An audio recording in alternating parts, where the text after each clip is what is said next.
महाराष्ट्र के deputy CM Ajit Pawar का पुणे के बारामती में एक विमान हादसे में निधन हो गया। इस हादसे में अजीत पवार सहित कुल 5 लोगों की मौत हो गई। अजीत पवार जिस चार्टर्ड प्लेन में सवार थे, उस प्लेन को ग्वालियर की रहने वाली 25 साल की शांभवी पाठक उड़ा रही थी। शांभवी पाठक ग्वालियर की रहने वाली थी। उनका जन्म ग्वालियर में ही हुआ और उनका बचपन भी वहीं बीता।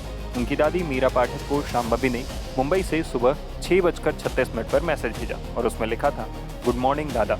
इसके बाद शांभवी अपनी फ्लाइट पर पहुंच गई और 8:46 पर प्लेन क्रैश हो गया। करीब 11 बजे मिली, क्योंकि मैंने न्यूज वगैरह देखी नहीं थी, मुझे तो नहीं मालूम। मेरे छोटे बेटे ने ऐसे बताया कि ये हो गया है, और वो इन्हीं की कंपनी का, चीनी की कंपनी का ही कोई एयरक्राफ्ट था, जरा पता करो भाई से। वो मेरा छोटा बेटा हैदराबाद में, तो उसने बोला।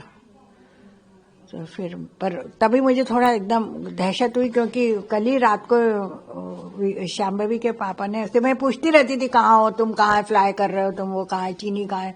तो उन्होंने कहा वो चीनी कल मुंबई चली गई है। आपकी लास्ट मुलाकात कब हुई थी उससे? बताया ना, 12 अक्टूबर को। 12 अक्टूबर। आपके साथ कितना समय बिताया शांभवी ने? अब वो समय मतलब कितने समय आपके साथ रही वो यहाँ शिक्षा दीक्षा? तो शिक्षा रही तो वो भैया वो महाराजपुर रहते थे, हम यहाँ रहते। हम तो 98 में यहाँ इस घर में, मेरे हस्बैंड रिटायर हुए तभी हम आ गए थे यहाँ पे। उसके बाद उनके मेरे बेटे की पोस्टिंग जब आई तब से वो यहाँ, फिर वो 2000 में उसका बर्थ हुआ, तब से वो यहाँ मतलब कुछ साल रहे। फिर वो कारगिल चले गए, तब बीच में यहाँ वो आ गई। नहीं, तब तो वो पैदा ही नहीं हुई थी कारगिल के समय, तो शी वॉज नॉट बॉर्न। तो अच्छा, शांभवी के माता पिता कहाँ रहते हैं अभी? दिल्ली रहते हैं। क्या आपको लगता था कि शुरू से वो पायलट बनना चाहती है, उसकी बड़ी इच्छा रही होगी? ये तो अब इतना बात तो मुझे नहीं मालूम है कि भाई आजकल कहाँ बच्चे से इतनी बात होती है, कितनी होती है। 4th और 5th तक यहाँ पढ़ी हो? हाँ, 4th 5th तक यहाँ पढ़ी। फिर दिल्ली लोधी रोड पे बाल भारती स्कूल है ना, एयरफोर्स का ही, वहाँ पढ़ती थी। कितने भाई बहन है ये लोग? 2, एक भाई, छोटा भाई है। छोटा भाई। अच्छा, ये तो पता हुआ कब से ये ज्वाइन किया हुआ था, कब से नौकरी कर रही थी ये? नौकरी शायद वो वहां से न्यूजीलैंड से तो आ गई थी कोविड के समय पर। कोविड के समय तो कुछ वो नहीं था ना काम, मतलब वही था सर्विस। कहाँ करते थे वो, शायद 21 से कर रही थी वो। 5 साल हो गए। क्या एज रही होगी शांभवी की भी? 25। वहीं शांभवी पाठक की मौत की सूचना मिलते ही उनके पड़ोसी भी उनकी दादी के पास पहुंच गए। पड़ोसी महिला ने बताया कि वो बहुत चंचल स्वभाव की थी और वो जब ग्वालियर आई थी तो उनसे मिलना जुलना होता था और खूब बातें करती थी। हाँ जी, जब आती थी तो मिलती थी, देखते थे उसको। अभी अंकल नहीं रहे तो अक्टूबर में उनका वार्षिक श्राद्ध था, तो उसमें आई थी, तो 2 दिन रहे वो लोग यहाँ। अभी जब मोहन भागवत जी को लेके आई थी तो फिर उनको छोड़ के फिर यहीं आ गई थी वो दादी को मिलने के लिए। तो 2-2.5 घंटा यहाँ आराम करके फिर चली गई थी। आप सामने रहती हैं? हाँ, मैं बिल्कुल सामने रहती हूँ। घर में कौन कौन रहता है यहाँ पे? अभी आंटी अभी अंकल। हाँ। अभी अच्छा, आपको कुछ वाकई ऐसा याद हो जो शांभवी यहाँ आती थी और आपके साथ कुछ समय बिताया हो? नहीं, ऐसा नहीं, बस केवल मिलने के लिए। इतना बच्चे लोग हैं ना, बच्चे लोग आजकल कहाँ हो। अच्छा, इनके फादर भी एयरफोर्स में थे। हम वो यही पोस्टिंग थी? हाँ, इधर थी, इसके बाद दिल्ली चले गए थे। फिर तो अच्छा, उसकी शिक्षा दीक्षा भी यहाँ, पढ़ाई वगैरह यहाँ करी है उसने कुछ? 4th 5th तक मेरे समझ से महाराजपुरा में करी, उसके बाद दिल्ली में। अच्छा, हाँ, वो दिल्ली चले गए थे तो दिल्ली में। बाकी उसने ये इसका कोर्स किया, जो अपने इसके जो पायलट का कोर्स, वो न्यूजीलैंड से किया उसने। फिर एग्जाम देने के लिए हर समय लंदन जाती रहती थी ना वो, हर साल। तो आपकी मुलाकात भी अक्टूबर में हुई थी? हाँ, अभी अक्टूबर में हुई थी हमारी मुलाकात। स्वभाव से कैसी थी? कुछ बहुत अच्छी थी, बहुत बढ़िया, मिलनसार थी।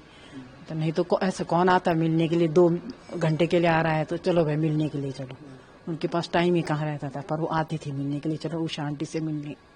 एक बहुत घटना की सूचना आपको अभी 11 बजे इनके छोटे बेटे का फोन आया, तो उसने बोला, मम्मी ऐसी बात है, और वही कंपनी का वो लग रहा है, मेरे समझ से चीनी इसी में फिर उन्होंने अपने बड़े बेटे को फ़ोन किया, फिर बड़े बेटे ने फिर उस समय तो बिजी रहा होगा पर उसने देखा होगा, फिर उसने फ़ोन किया, फिर उसने बताया कि उसका फ़ोन नहीं लग रहा है, बार बार फ़ोन कर रहा हूँ, रीचेबल आ रहा है उसका फ़ोन। अच्छा, घर में उसके सब लोग चीनी के नाम से? चीनी, हाँ, घर में चीनी चीनी बोलते थे उसको, वैसे संभवी है उसका नाम। पायलट का जो उन्होंने प्रोफेशन चुना था वो किससे इंस्पायर वो अपने पापा से हुआ होगा ना, पापा उसके पायलट ही थे, तो और उनके दादाजी विंग कमांडर थे। दादा उनके विंग कमांडर हाँ, थे? हाँ जी, मतलब पूरी फैमिली लगभग हाँ। पायलट ही थे सब। वो ग्राउंड में थे, वो चलाते थे। जो आज हादसा हुआ जिसमें एयर क्रैश में 4 लोगों की मौत हो गई, जिसमें कि पायलट की भी जान चली गई, और साथ में अजीत पवार जी जो कि इतने बड़े नेता रहे हैं और काफी मतलब एकदम से ये हादसा हुआ, सबको चौंका दिया। और ये सिर्फ इस बार का हादसा नहीं है, ऐसे पहले भी सर कई लोगों को हमने खोया है इस तरह के एयर क्रैश में। सर, इसको किस तरह से आप देखते हैं, क्या टेक्निकल एरर्स हो सकते हैं और क्या सब किया जाए जिससे किस तरह के हादसों को फ्यूचर में टाला जा सके?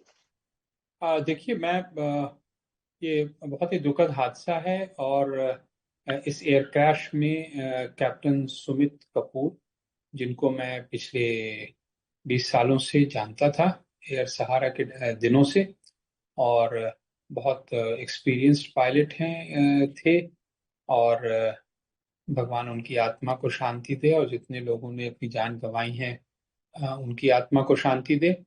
अ, ये एक्सीडेंट क्यों हुआ, ये तो जांच का विषय है। लेकिन जो रिपोर्ट हमारे पास है उससे ये पता चलता है कि ये जहाज बॉम्बे से बारामती जब जा रहा था, और पहले बार जब ये बारामती में उतरने की कोशिश कर रहा था, तो किसी कारणवश उस अ, प्रयास को रोक कर करके एयरक्राफ्ट वापस उड़ा। अ, बताते हैं, रिपोर्ट ये है कि विजिबिलिटी कंडीशंस बहुत मार्जिनल थी, मतलब कि क्लाउड्स और फॉग और रेन का थोड़ा वहां पे शायद इम्पैक्ट रहा होगा, जिसके वजह से वहां की विजिबिलिटी जो है वो कम थी। दूसरे बार जब ये अप्रोच कर रहा था और रनवे से पहले ये टच डाउन करके क्षतिग्रस्त हो गया। क्या ये सिर्फ खराब मौसम के कारण हुआ, या खराब मौसम के साथ पायलट एरर हुआ, या खराब मौसम के साथ किसी टेक्निकल एरर की वजह से ये हुआ? ये सीबीआर और एफडीआर को जांच करने के बाद ही हम किसी नतीजे पे पहुंचेंगे। जो बातें हमें मालूम है वो ये है कि पायलट ने किसी तरह का इमरजेंसी डिक्लेयर नहीं किया हुआ था, लेकिन उससे ये प्रमाणित नहीं होता है कि कोई टेक्निकल डिफेक्ट्स को से वो जूझ नहीं रहा था।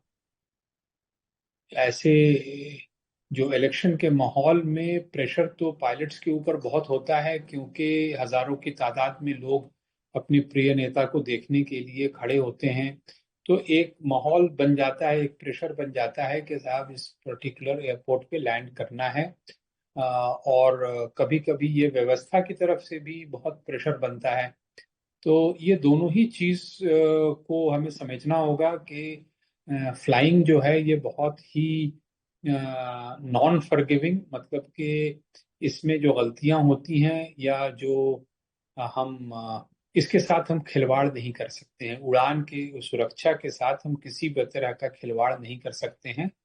और व्यवस्था को भी ये चाहिए कि ये जो प्रेशर पायलट के ऊपर इलेक्शन के दौरान बनता है उस चीज को कम रखें। और अगर जो वेदर या विजिबिलिटी या मौसम अगर मार्जिनल हो, तो यह चीज पायलट को पॉलिटिकल लीडरशिप ही ये बता दे कि जाना कोई बहुत जरूरी नहीं है, अगर मौसम खराब होगा तो वापस आ जाइएगा। इससे क्या होता है कि पायलट के ऊपर से प्रेशर भी कम हो जाता है। यहाँ पे ऐसा हुआ या नहीं हुआ मुझे नहीं मालूम, लेकिन छोटा एयरपोर्ट है, वहां पे किसी तरह के इंस्ट्रूमेंट लैंडिंग सिस्टम की व्यवस्था नहीं है, मौसम भी खराब था। तो इन सब चीज को मिला कर करके इस तरह का हादसा हुआ है। आइंदा ना हो इसके लिए ज्यादा जागरूक रहने की जरूरत है। और खास करके इलेक्शन माहौल में सारे बहुत इम्पोर्टेंट नेता बहुत इम्पोर्टेंट काम पर जाते हैं, लेकिन सबको ये ध्यान रखना चाहिए कि सबसे इम्पोर्टेंट है हमारे लिए सुरक्षा, और उसको कभी कोई भी लांघने का प्रयास न करे।